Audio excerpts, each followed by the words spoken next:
Hey everyone, Fina here from Fina Reads with a different angle today because I'm in the middle of redoing my office slash library slash craft room because I have nothing else to do. I'm about to start a new job, and between my old and my new job I took 3 weeks of vacation, and I decided, besides reading all day, that I just could redo my office. I'm putting in a floating desk, and I'm putting in built-in bookshelves within my closet. So this is the temporary view because you do not want to see what's going on everywhere else. In addition to this chaos, what's happening right now is, as they drive by, the trees on our street are being cut, which freaks out my dog. So we will have some beeping, some cutting, some barking in this video.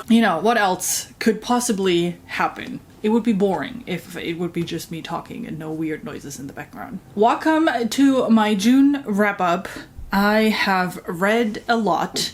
Before I dive into that too deep though, I wanted to take a really quick second and add to my birthday haul. If you haven't seen it yet, June is my birthday month, and on my birthday I did an impromptu live sharing all the books you amazing people have sent me, and I wanted to at least give you a shout out on and saying thank you for sending me books because I really did not expect that. It was so generous of you, and since I made that video, I received a couple more, so I wanted to just take a minute and say thank you. I think I do not have every book here today because, as I said, I'm moving things around, so it is a huge mess. And I had a nice stack of birthday books, but they're somewhere now. So I found a few, but not all of them yet. So, without further ado, let's start with Nancy, who kindly gifted me Pan's Labyrinth. I just know it from the movie Pan's Labyrinth that Guillermo del Toro, I'm probably pronouncing his name wrong, did, and it was a favorite of mine for many, many years. And I didn't even realize that, is it based on the book by Cornelia Funke? I don't know, but she wrote a book and he did the illustrations. So we have like a really cool version here, and I'm loving this. So Nancy, thank you so much for sending me this. Next up, Miss Richard Reads sent me Sons of Darkness by Gaurav Mohanty, and this is a real chunker, and it's really heavy too, which is a Middle Eastern fantasy. And I saw that because I think it was Zamil Akhtar who talked with the author about it, or I saw that somewhere on Twitter. And when I started reading about it, I was like, yep, I need to read this. Also, again, as I said in my birthday haul, cover by. So yes. Leslie from The Nerdy Narrative sent me The Circus Infinite by Kan Wong, a book that I'm really curious about because it just sounds so out there. I have no idea what's going on here, but it just sounds like one of those books that is so imaginative and so weird that it can only be good. So I'm really excited to dig into that. So a year ago, there was this big readathon in June with the Shelf Space and a bunch of people, and I was Team Zeus, where Nancy, who sent me the Pan's Labyrinth, was also part of, and Corinne was also part of that team, and we're still in contact. Me not so much because, life just happens, but I keep reading the Discord between that group, so we have a separate little Discord now. And Corinne sent me A Bond of Thread, The Mountainfell Book 1, which is another series in the same universe that Allegra Pescatori built. Doesn't belong to that series. I will talk about that series a little bit later. So that is a new series, but it belongs to that same bigger universe. Allegra has become quickly a new favorite author, so I'm really excited about diving into her other worlds and into the other books. And then lastly, Kate from the Literary Apothecary, who's just amazing to talk to and, just an amazing person in general. She sent me 2 books. One is The Nature of Middle-earth by J.R.R. Tolkien. And I'm not the biggest Lord of the Ring fan, but for whatever reason, there was a sale, I think, going on Amazon, so I looked at all the books that they had, and I didn't even know that he put together whole compendiums around the world and all that kind of stuff. And since nature and animals and, all that kind of stuff, I always enjoy in general in fantasy, I was super excited to see that there's kind of a lexicon on the nature of Middle-earth. So yeah, I'm really excited to just go through that, and maybe then I fall in love eventually with Lord of the Rings. Who knows? And then Kate also sent me The Rave by J.R. Truss, and I think she read it, and who else was it? Jessie from The Bookish Mom, I think, read this too. And they both said that this is a really fun book with a really unique story and different to your typical fantasy. And that, you know me, I always like if it's a little bit different. I like epic fantasy, I like traditional fantasy, but I'm always here for mixing things up. Thanks everyone for sending me books. I'm not expecting anything, so I'm really excited that that you sent me something. Book mail is always the best mail, and I'm always excited when I can open something. It's like, oh, I didn't order this. Where does this come from? So thank you so much for that. Thank you. Well, let's talk about June. And since I had a bit of time, which then also resulted in reading more books, I read a total of 11 books. So I will make sure to talk a bit faster through them than I usually do, with a total of 4,000 and a little bit pages. And I'm saying a little bit because one of the books was an arc, and I didn't know how many pages this book has. So she said it's around 800, so I'll just put 801 in my list.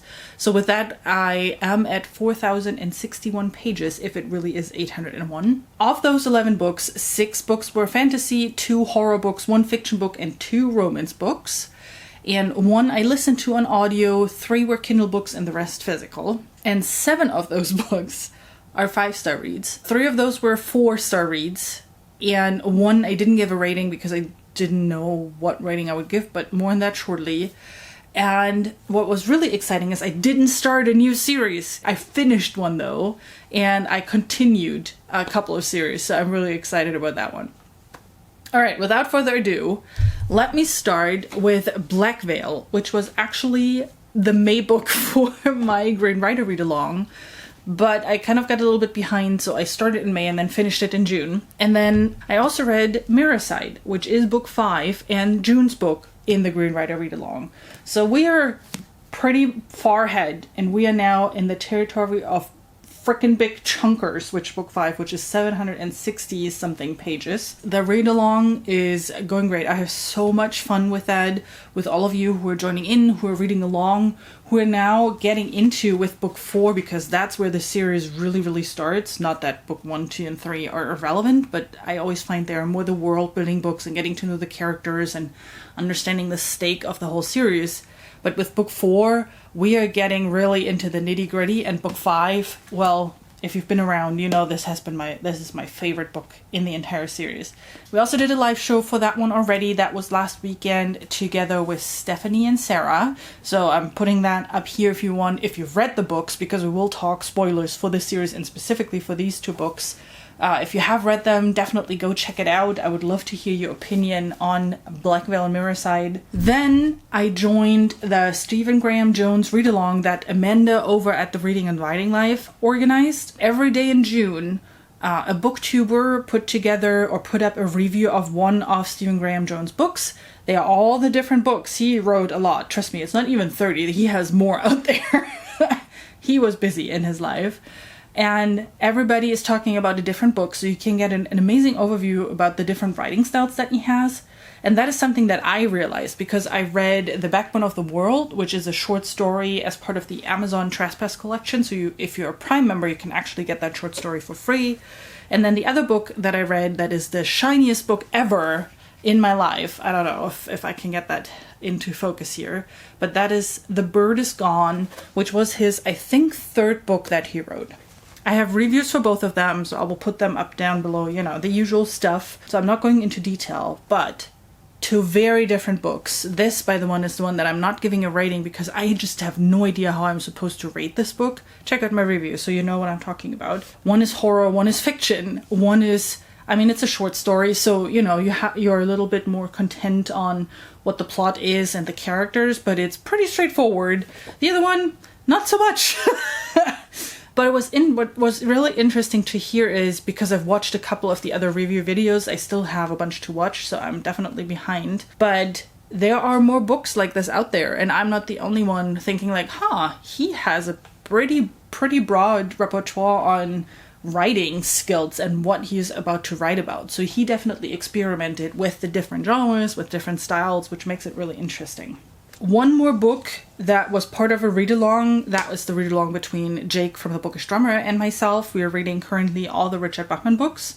And we had, I think in April, we had a month break. No, in May, we had a month break. Sorry. April was thinner. May was supposed to be Regulators, but we both took that month off because we had too many other things going on. But in June, we said, okay, we continue. So we moved The Regulators by Richard Bachman into the month of June. And that was the first time I read this one. And I found this really cool cover in my used bookstore a while ago.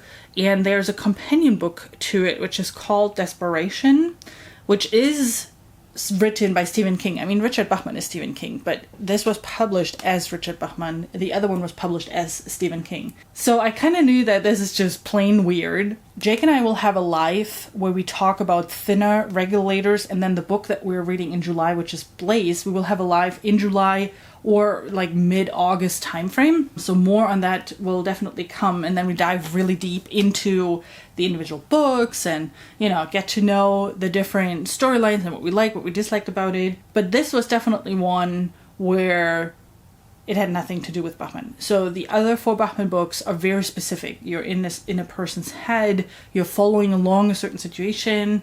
There's a lot of like psychology elements in there. None of that in here. This was just plain weird. It was good, don't get me wrong. It was super interesting, and I definitely, wanted to know what was going on or what is happening. But besides it being just gory and just completely weird, it had, in my opinion, nothing to do with Richard Bachman. So that was a little bit sad on one side, but on the other side, it was a good book, and I had a lot of fun, quote-unquote, fun reading it.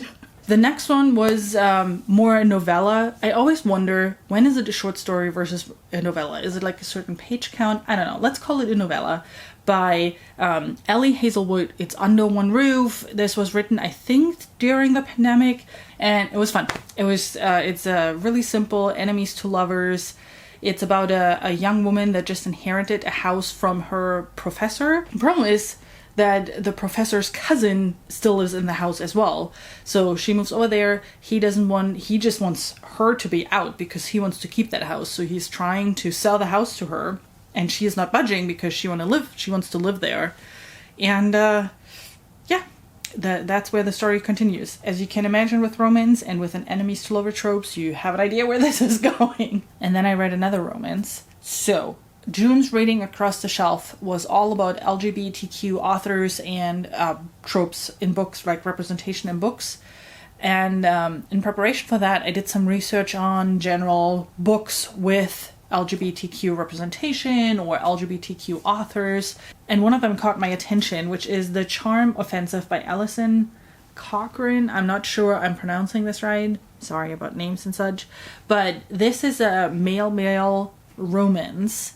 And I just love the premise. It's about a show similar to The Bachelor, where you have a prince and he meets 20 women, and then over a certain period of time, he sends more and more of them home, and then he picks one to be the fiancé. The problem is that the prince, the main character, gets along better with his producer than with any of the women, and then the story continues from there.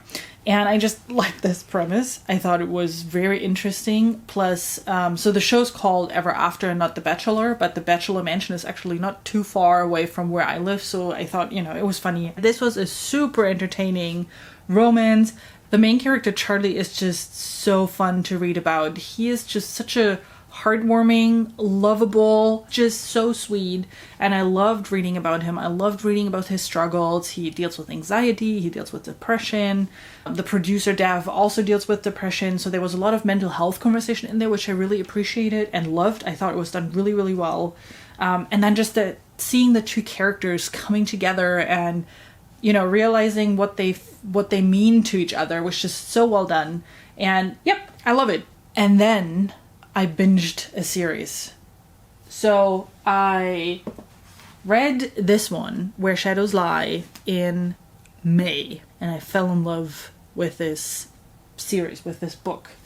and I fell in love with the main character.